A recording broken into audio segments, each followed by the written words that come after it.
নমস্কার, আমি আচার্য পলাশ মায়ানতন্ত্রের জগতে সবাইকে স্বাগত জানাই। গ্লোব টিভির পর্দায় সকাল 11:40 এবং সন্ধ্যা 5:55 প্রতিদিন আমার অনুষ্ঠান থাকে।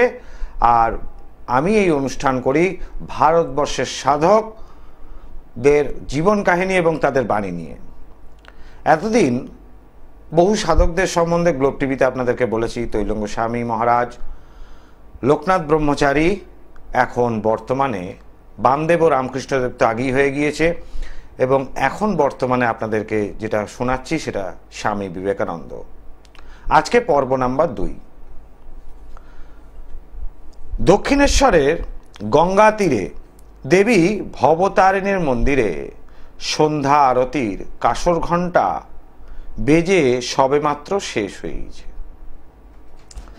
শ্রী ঠাকুর রামকৃষ্ণ পরমহংসদেব ভক্ত পরিবেষ্টিত হয়ে বসে আছেন। নরেন্দ্রনাথ ধীরে ধীরে সম্মুখে এসে দাঁড়ালেন। ঝড়ের আলোড়ন তখনও পর্যন্ত সেই একই প্রশ্ন তার অন্তরে বিরাজ করছে নরেন্দ্রনাথের। সে শ্রীরামকৃষ্ণ ঠাকুরকে প্রশ্ন করলেন, মশাই, আপনি কি ঈশ্বর দেখেছেন? আমাকেও কি ঈশ্বর দর্শন করাতে পারেন? বলে রাখি, নরেন্দ্রনাথ এর আগে বহু সাধু পুরুষকে এ কথা বারবার জিজ্ঞাসা করেছেন, কিন্তু কেউ তাকে সদুত্তর হ্যাঁ কথাটা কেউ বলেনি। যদি এখান থেকেও তিনি নিরাশ হন, এই কথা নরেন্দ্রনাথ ভাবছে। সহজ কণ্ঠে রামকৃষ্ণ পরমহংসদেব উত্তর দিলেন, সে কি গো, দেখেছি বই কি, এই যেমন তোমায় দেখছি এমন করেই তো রোজ দেখছি। শুধু তাই নয়, তোমাকেও দেখাতে পারি, কিন্তু আমার কথা মতো চলতে হবে। সঙ্গে সঙ্গে বটুয়া থেকে সুপুরি বার করে ঠাকুর চিবোতে লাগলেন। নরেন্দ্রনাথ বিস্ময়ের চোখে রামকৃষ্ণকে দেখতে লাগলেন। ঈশ্বর দর্শন হয় এমন কথা কেউ আগে বলেনি। দীর্ঘদিনের সেই প্রশ্নের উত্তর আজ মিলেছে। সে উত্তর বাস্তব অনুভূতি দিতে প্রজ্জ্বল, সহজ ও প্রত্যয়পূর্ণ। অর্থাৎ নরেন্দ্রনাথের কাছে একটাই প্রশ্ন, ভগবান যে আমরা বলি ঈশ্বর, তাকে দর্শন করা যায় কি? অবশ্যই। মনে ভক্তি থাকলে, পাপ মুক্ত মন হলে ঈশ্বর দর্শন হয়। ঠাকুর অকুণ্ঠ কণ্ঠে দাবি করেছেন তিনি তাকে ভগবত দর্শন করিয়ে দেবেন। এবার বলার পালা নরেনের। আত্মসমর্পণের প্রয়োজন সর্বাধিক। অর্থাৎ এই আত্মসমর্পণ নিয়ে আমি আসছি। এই আত্মসমর্পণ কি জিনিস খুব ভালো করে জানতে হবে। নিজের শক্তি, নিজের তেজ, নিজের জ্ঞান, নিজের বুদ্ধি, নিজের সর্বস্ব যার প্রতি সমর্পণ করবেন, সেটাই হলো তার আত্মসমর্পণ। ছোট্ট উদাহরণ আপনাদের দিলে এই আত্মসমর্পণের ব্যাপারটা একটু ক্লিয়ার হবে আপনাদের। আজকে হনুমান জয়ন্তী। কেউ হনুমানজিকে মহাপ্রভু বলেন, কেউ বজরংবলী বলেন। আমি কলার বন্ধুকে আসি, তারপর আত্মসমর্পণের ব্যাপারটা বলবো। জয় মাতারা। জয় মাতারা। বলুন, কে বলছেন, কোথা থেকে বলছেন? দাদা, আমি রীতা কর্মকার বলছি, হুগলি থেকে। হুগলি থেকে রীতা কর্মকার। আচ্ছা, নিজের সম্বন্ধে জানবে? হ্যাঁ হ্যাঁ। বলো, জন্ম তারিখ বলো। 1998 সকাল 8:20। 1998 তো সাল হলো, তারিখটা বলো আমাকে। 23শে ডিসেম্বর। 23/12/1998। টাইমটা মা? সকাল 8:20। সকাল 8:20। জন্মস্থান কোথায়? হুগলি। হুগলি।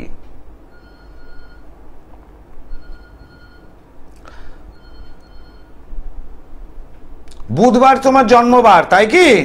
হ্যাঁ হ্যাঁ। বুধবার জন্মবার। তোমার এখানে দেখতে পাচ্ছি মকর লগ্ন, মকর রাশি, ধনিষ্ঠা নক্ষত্রে জন্ম। দেখতে তো সুন্দরী তুমি, তাই তো? হ্যাঁ হ্যাঁ। আচ্ছা, ভালো। আমার যেটা প্রশ্ন ছিল সেটা হচ্ছে আমার হাঁটুতে খুব একটা ব্যথা হচ্ছে।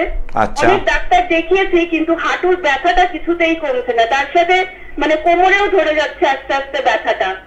ঠিক আছে, তাহলে এবার তোমার হাঁটুর ব্যথা কেন হচ্ছে এটা দেখতে হবে, এই তো? হ্যাঁ। দেখো, আমরা যেটা দেখতে পাই রোগের যে উৎস, তোমার হাঁটুর সমস্যা হলে প্রথম হচ্ছে শনি গ্রহটা যদি পীড়িত হয় তাহলে হাঁটুর সমস্যা আসবে জ্যোতিষশাস্ত্র মত অনুযায়ী। এইবার দেখা যাচ্ছে তোমার হরস্কোপ অনুযায়ী লগ্নপতি এবং রাশি অধিপতি সেই শনি গ্রহটি বক্রী অবস্থায় চতুর্থ ভাবে আছে, অর্থাৎ এর থেকেই বোঝা যাচ্ছে তুমি যে বাড়িতে আছো তোমার হাঁটুর যন্ত্রণাটা সবসময় করছে না মাঝে মধ্যে করছে? প্রথমে এটা বলো। এটা মাঝে মাঝে মাঝে মাঝে করছে, এবং এই ব্যথাটা তুমি বাড়িতে থাকলেই হচ্ছে তো? হ্যাঁ। বাড়ির বাইরে কিন্তু তোমার কোনো সমস্যা নেই, বাড়ির ভেতরে সমস্যা। এবং তুমি যখন বাপের বাড়ি, তোমার বিয়ে হয়েছে কি? হ্যাঁ। তাহলে বাপের বাড়িতে যাচ্ছ সেই সময় কি তোমার সমস্যা হচ্ছে, বা বাবার কাছে বা মায়ের কাছে যাচ্ছ তখনও আশা করি এই সমস্যাটা হচ্ছে তোমার? হ্যাঁ কি না বলবে? হ্যাঁ। তাহলে দেখো মা, তুমি বর্তমানে হুগলিতে বসে আছো, তাই তো? হ্যাঁ। আর আমি কলকাতা স্টুডিওতে, যা বললাম সব মিললো তো? একদম যা বলেছেন সব ঠিক ঠিক। আমি সবসময় ঠিকই প্রেডিকশন করি মা। এটা দুটো কারণে হচ্ছে, একটা তোমার জন্ম ছক অনুযায়ী শনি গ্রহটা পীড়িত। এবার শনি গ্রহটা পীড়িত হলে কি আছে, বর্তমান শনির দশাতে যদি শনি গ্রহটা পীড়িত হয় তাহলে সেক্ষেত্রে গা হাত পায়ে ব্যথা বেদনা হবে, 1 নম্বর সমস্যা। 2 নম্বর সমস্যা, বাড়ি এবং শ্বশুর বাড়ি দুটো জায়গায় একটু অশান্তি বা ঝুট ঝামেলা একটু থাকবে, তার থেকে বাস্তুদোষ আসবে। আর 3 নম্বর, তোমার প্রতিবেশী, সে বাপের বাড়ি হোক বা শ্বশুর বাড়ি হোক, তোমাদের বাড়ির ওপর টুকটাক ক্রিয়া করছে। ইদানিং তুমি এরকম কিছু পেয়েছো বাড়ির পাশে বাইরে কোনো হাড়ির মধ্যে কিছু? কিছু তো দেখা যাচ্ছে মাঝে মধ্যেই আর কি। এই টুকটাকটা একদম জ্যোতিষশাস্ত্র মতো একটা সমস্যা, তার সাথে টুকটাক করা হচ্ছে মা, যাতে তোমরা খুব তাড়াতাড়ি বাড়িতে অসুস্থ হও এবং সংসারে অশান্তি হয়, আর্থিক অনটন সৃষ্টি হয়। এর জন্য তো প্রতিকারের দরকার আছে। হুগলি থেকে মা আমাকে হাওড়াতে সুবিধা হবে, আর আমার বাড়ি হচ্ছে শ্যামবাজার, উত্তর কলকাতায়। ঠিক আছে, তুমি একটু যোগাযোগ করো, আমি ঠিক করে দেবো, কোনো চিন্তা নেই। আমার কাছে এরকম একটা জিনিস আছে, এই মেটাল ট্যাবলেট, এটা দেওয়ার সঙ্গে সঙ্গে তোমার হাঁটুর ব্যথা চলে যাবে আর শত্রু নাশ হয়ে যাবে, কোনো চিন্তা নেই, নিশ্চিন্ত থাকো, 100% ঠিক হয়ে যাবে। জয় মা তারা। দর্শক বন্ধু, গ্রহ যদি ডিস্টার্ব করে তাহলে শরীরে পীড়া আপনার হবে, তার সঙ্গে শত্রু যদি আপনার ওপর টুকটাক করে বা আপনার বাড়ির পাশে কিছু করে দিয়ে যায়, অবশ্যই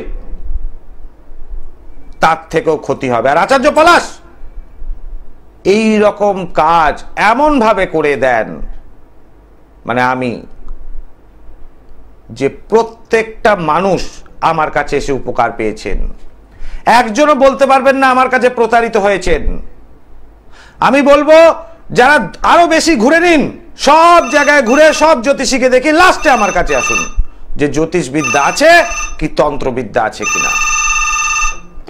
এই যে বলি সব তন্ত্র বারবার, মায়াংতন্ত্র একবার, করতে ধারণ ছাড়া প্রতিকার। আচার্য পলাশের মেটাল ট্যাবলেটের জুড়ি মেলা ভার। অবশ্যই বিবাহে বাধা, কর্মসংস্থানে বাধা, চাকরি প্রাপ্তিতে বাধা, বাড়িতে অশান্তি, আর্থিক অনটন, আপনি লোকের জন্য ভাবছেন সেই লোকই আপনার ক্ষতি করছে, তাহলে এই রকম সমস্যা থেকে মুক্তি 100% হবে। এবং ধারণ ছাড়া প্রতিকারেরও ব্যবস্থা আমার আছে। কাউকে যদি পড়ানোর দরকার হয় কিন্তু সে পড়তে চাইছে না, তার জন্য ধারণ ছাড়া প্রতিকার এই যজ্ঞে দেখতে পাচ্ছেন আপনার স্ক্রিনে, এই তারাপীঠ মহাশ্মশান আর আমার নিজস্ব গৃহ মন্দিরে যে যজ্ঞ করি, সেই যজ্ঞেতে এই আহুতি প্রদানের সাকল্য দ্বারা 100% মানুষ সমস্যা মুক্ত হন। এবং আমি প্রত্যেককেই বলবো আরো ঘুরে নিন জ্যোতিষী, যখন শেষে মিটবে না লাস্টে আমার কাছে আসতে হয়। কেন? তার কারণ ঠিক ডায়াগনোসিস, অর্থাৎ এই জ্যোতিষশাস্ত্র মতে যে গণনা, অনেকের জন্ম তারিখ নাও থাকতে পারে, তাহলে হাত দেখে হস্তরেখা দেখে এই যে গণনার বিচার, এই বিচারটা হয় আমার নির্ভুল এবং পারফেক্ট, একদম নির্ভুল আর পারফেক্ট, যার জন্য ড্যামেজটা কোন জায়গা থেকে হয়েছে সেটা আমি ধরতে পারি। যে গ্রহগত সমস্যা, না বাস্তুগত সমস্যা, না তৃতীয় ব্যক্তি দ্বারা সমস্যা। তাহলে এই জাতিকা একটু আগে ফোন করলে তিনটেই সমস্যা একসঙ্গে, তাহলে এই সমস্যা শুরু হয়েছে, এখন মাঝে মাঝে হচ্ছে, পরে এটা কন্টিনিউ থাকবে। তার ফলে কি হবে? সমস্যা থেকে সমস্যা বাড়বে। যখনই সমস্যা হবে তখনই কিন্তু এই সমস্যা নির্মূল করতে হয়, না সমস্যা থাকলে সমস্যা আরো বাড়তে থাকে। আমি কলার বন্ধুকে সেকেন্ড কে আছেন। জয় মা তারা। বল। নমস্কার, কে বলছেন, কোথা থেকে বলছেন? আমি যাদবপুর থেকে বলছি, আমার ছেলের সম্পর্কে জানতে। যাদবপুর থেকে, কি নাম মা আপনার? সুজাতা দাস। সুজাতা। ছেলের নাম কি? সৌভিক দাস। সৌভিক না সৌরভ? সৌভিক। সৌভিক দাস। জন্ম তারিখ বলো। 14/10/2003। 14/10/2003। তাহলে এখন ওর 22 বছর বয়স প্রায় হলো। হ্যাঁ, টাইমটা বলো মা। 21+। হ্যাঁ, বেলা 11টা 4।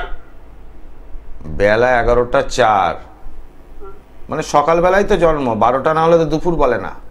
জন্মস্থান কি কলকাতা? আচ্ছা, মঙ্গলবার জন্মবার। বলো, প্রশ্ন বলো, কি প্রশ্ন তোমার জানার ইচ্ছে? আচ্ছা, আমি যা দেখতে পাচ্ছি 21+ বয়স, তাই তো? মানে 22 রানিং চলছে। কি করছে ছেলে? পড়াশোনা কি করছে? হ্যাঁ, চাকরির জন্য। ওর কলেজ কত অবধি হয়েছে? গ্রাজুয়েট। অনার্স নিয়ে না পাস নিয়ে? পাস কোর্সে করেছে, ঠিক আছে। এখন চাকরির পরীক্ষা কি, কম্পিটিটিভ যে পরীক্ষাগুলো আছে সরকারি চাকরি, সেগুলো দিচ্ছে কি? তাহলে ওর প্রশ্ন সরকারি চাকরি হবে কিনা, এটাই কি প্রশ্ন? কতদিন ধরে পরীক্ষা দিচ্ছে ও? সবে মাত্র শুরু করেছে, ঠিক আছে মা, দেখে নি। এখন যে 10,000 এখনো পরীক্ষায় বসেনি, ঠিক আছে। তাহলে একটা জিনিস ওর দেখতে পাচ্ছি, ওর হরোস্কোপ অনুযায়ী একটা বুধাদিত্য যোগ, শুভ যোগ রয়েছে। এর থেকে একটা জিনিসের সিদ্ধান্তে আসা যায় যে ওর সরকারি চাকরি হওয়ার প্রবল সম্ভাবনা। ক্লিয়ার? তার সঙ্গে আবার গুরুচণ্ডাল দোষটাও রয়ে গেছে। এই গুরুচণ্ডাল দোষটা হচ্ছে সরকারি চাকরি থাকলেও সেটা কাটিয়ে দেয়। তার মানে একটা প্লাস একটা মাইনাস, তাহলে প্লাস মাইনাস কেটে গেলে জিরো জায়গাটা থেকে যায়, অর্থাৎ মুখের সামনে গিয়ে চাকরি আটকে যাওয়ার একটা সম্ভাবনা রয়েছে। এটা হবে কেমন? বর্তমানে রাহুর দশা এবং ওর রাশি এবং লগ্ন সাপেক্ষে যেটুকু দেখতে পাচ্ছি, সেই রাহু খুব একটা ভালো জায়গায় নেই। সুতরাং মুখের সামনে গিয়ে একাধিক ওর বাধা বিপত্তি আসবে।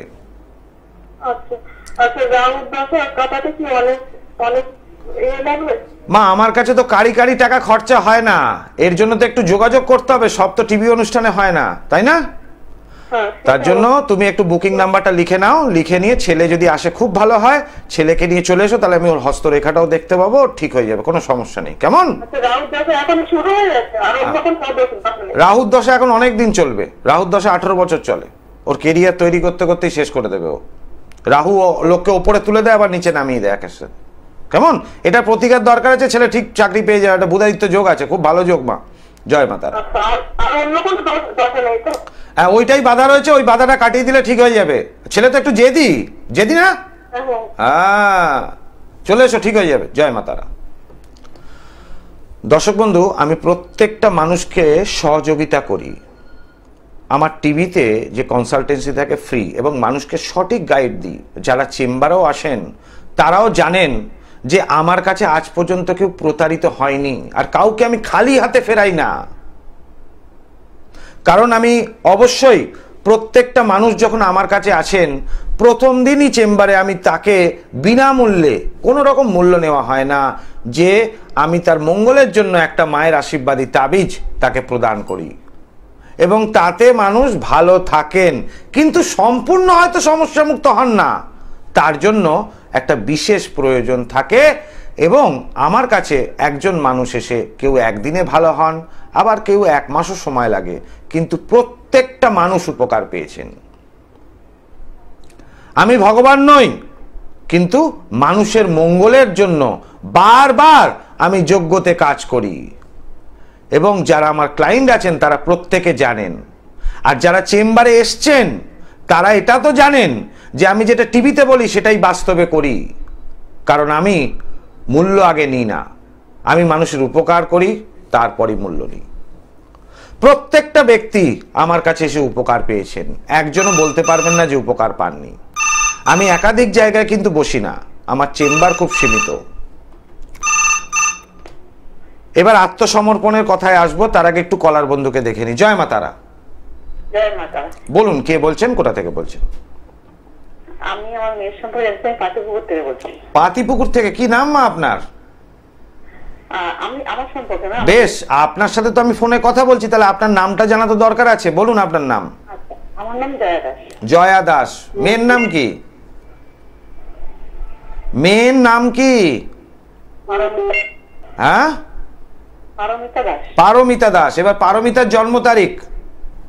24/5/1998।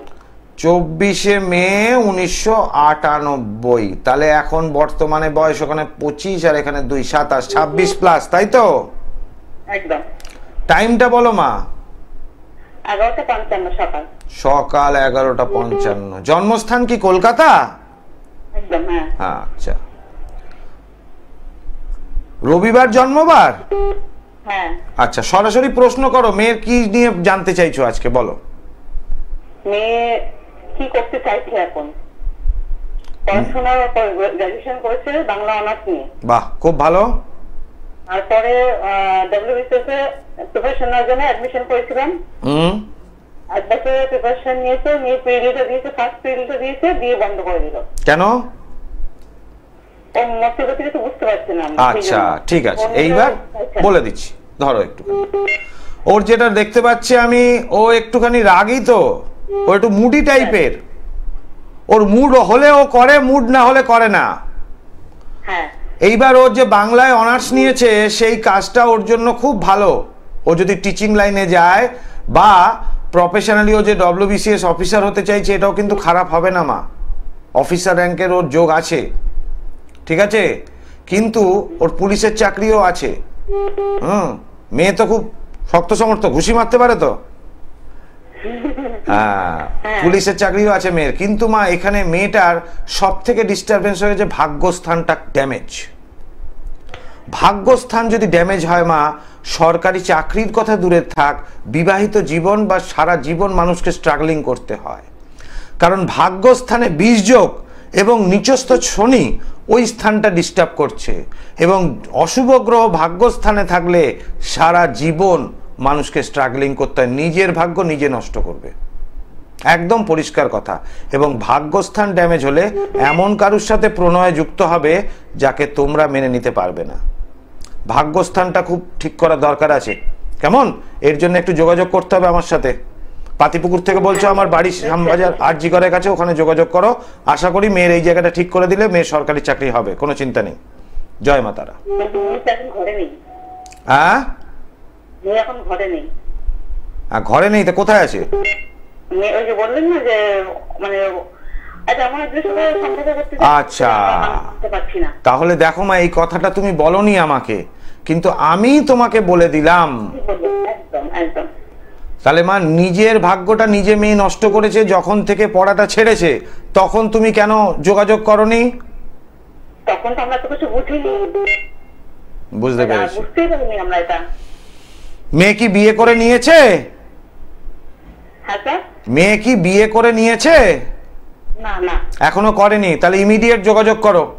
আমি শনি রবি আমার বাড়িতে বসি, শনি রবি আর মঙ্গল বুধ, সেখানে তোমার পাতিপুকুর থেকে আরজিগড়টা কাছে হবে, কেমন?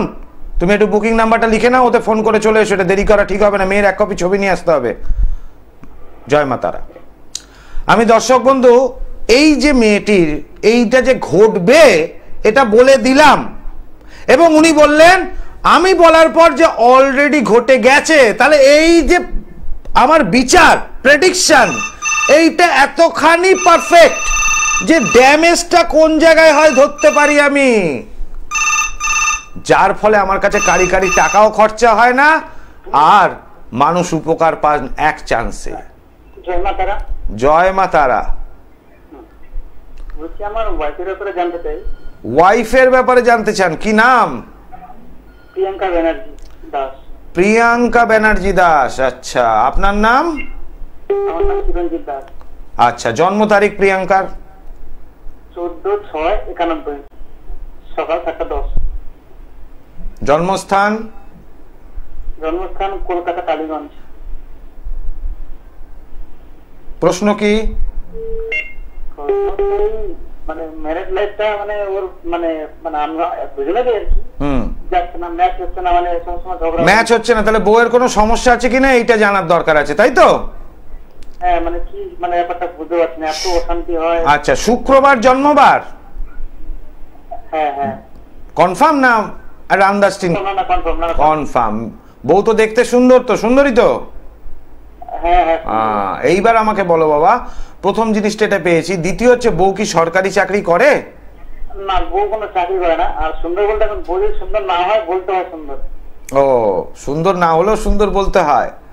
বলতে হয়। আচ্ছা, এখানে হ্যাঁ, তার মানে সুন্দর নয় তুমি বলতে চাইছো না? তোমার বউ সুশ্রী এবং সুন্দর, মানে সুন্দর তোমার বউ। করতে পারে না, হ্যাঁ, মেনটেন করতে পারে না, কারণ ওর এখানে ডিস্টার্ব তো রয়েছে মা বাবা, ওর ঘোরতর ডিস্টার্ব রয়েছে। ওর লগ্নের ওপর লগ্ন এবং রাশির ওপর নিচস্থ কেতু। ও নিজের ভালো নিজেই জানে না, একটা নেগেটিভ এনার্জি ওর শরীরের মধ্যে থাকে। ওই নেগেটিভ এনার্জির জন্য তোমাদের সংসারে সবসময় অশান্তি, এবং তোমারও নেগেটিভিটি তার থেকে প্রয়োজনে ঢুকছে। এটার তো প্রতিকারের অতি অবশ্যই প্রয়োজন আছে, এবং তার সঙ্গে তোমার হরোস্কোপটাও দেখতে হবে, বুঝলে? বাড়ি থেকে আবার টিভি অনুষ্ঠানে এগুলো হয় না, এর জন্য সময় লাগে বাবা। সময় নিয়ে আমার চেম্বারে এসে ওটা অনেকক্ষণের ধরে বিচার আছে, কারণ স্বামী স্ত্রী দুজন বিচার ছাড়া। আর যেদিন আসবে, যে বাড়িতে থাকো, তোমাদের শোয়ার ঘরের ধুলো ঝাড় দিয়ে নিয়ে আসবে। বউ কি তোমার সঙ্গে বর্তমানে না বাপের বাড়ি চলে গেছে? হ্যাঁ, তাহলে বাড়ি থেকে যে ঘরে ঘুমো সেই ঘরে ধুলো একটু ঝাড় দিয়ে নিয়ে আসবে যেদিন আসবে, কেমন? আর দুজনের জন্ম তারিখ লিখে নিয়ে এসো, বউ না আসলে বউ ছবি নিয়ে এসো। এটা দুজনের হরোস্কোপ মিলিয়ে তবে এটা হবে বিচার, কেমন? জয় মা তারা। দর্শক বন্ধু, সময় খুব সংক্ষিপ্ত, আর কোনো ফোন নেব না, কন্ট্রোল রুম থেকে অলরেডি বলে দিল। তা যেটা বলছিলাম, এই সমর্পণ। হনুমানজি রামায়ণে নিজেকে সমর্পণ করেছিলেন শ্রী রামচন্দ্রের প্রতি। যে রামচন্দ্র তার মায়ের কথায় সে সমস্ত রাজপাট, সমস্ত সম্পত্তি, সমস্ত আরাম, ঐশ্বর্য, সুখ সব ত্যাগ করে বনবাসে চলে গিয়েছিলেন। এই হচ্ছেন রামচন্দ্র। এবং হনুমানজি এত শক্তিশালী হয়েছেন, তার নিজের জীবনকে রামচন্দ্রের প্রতি সমর্পণ করেছেন, যার জন্য আজকে মহাপ্রভু বজরংবলী হনুমানজি আমাদের কাছে পূজিত। এবং তিনি পারেন না এমন কিছু কাজ নেই, এবং রামচন্দ্রের কাছে হনুমানজি যদি না থাকতেন বা বানর সেনা না থাকতেন, তাহলে লঙ্কা জয় করা হতো না, এটা বাস্তব। আবার আসি মহাভারতে। মহাভারতে একাধিক নানান বীরশালী যোদ্ধা ছিলেন। কর্ণ, তারপর দ্রোণাচার্য, ভীষ্ম, তারপরে র্যাঙ্কে আসছে অর্জুন বা এবার অর্জুন কেন জয়টা করতে পেরেছিল? তার সঙ্গে শ্রীকৃষ্ণ ছিলেন। শ্রীকৃষ্ণ সেই সঙ্গে না থাকতো অর্জুনকে, তাহলে অর্জুন ওই কুরুক্ষেত্র যুদ্ধ জয় করতে পারত না, এটা বাস্তব। তাহলে এর মধ্যে আসি ভীষ্মকে নিয়ে। ভীষ্ম ছিলেন সর্বপ্রথম মহাপরাক্রমী, যে সূর্যকে পর্যন্ত হুঙ্কার দিয়েছিলেন। সেই ভীষ্ম নিজেকে সমর্পণ করেছিলেন তার সৎ মাতা মৎস্যকন্যার প্রতি, এবং মৎস্যকন্যা যা যা বলেছিল ভীষ্ম তাই তাই করেছিল। কিন্তু মৎস্যকন্যা নিজের ভালো চাইতো, নিজের সন্তানের ভালো চাইতো, ভীষ্মের কোনোদিন ভালো চাইতো না। সেটা ভীষ্ম শেষ জীবনে এসে বুঝতে পারেন। সুতরাং নিজেকে সমর্পণ, নিজের বীরত্ব, নিজের সবকিছু ঐশ্বর্য, নিজের শক্তিকে সমর্পণ করবেন তার চরণে, যে প্রকৃত মানুষ। অবশ্যই যে দেবতাকে করতে হবে তার মানে নেই, মানুষকেও করা যায়, কিন্তু যে মানুষ আপনার জন্য ভাববে, জগতের জন্য ভাববে, তার প্রতি নিজেকে সমর্পণ করা অতি উত্তম। আজকের মতো অনুষ্ঠান আমাকে শেষ করতে হচ্ছে। আগামী দিন আসবো স্বামী বিবেকানন্দর 3 নম্বর পর্ব নিয়ে। সবাই ভালো থাকুন, সুস্থ থাকুন। ওম সর্বমঙ্গল মঙ্গলে শিবে সর্বার্থ সাধিকে শরণ্যে ত্র্যম্বকে গৌরী না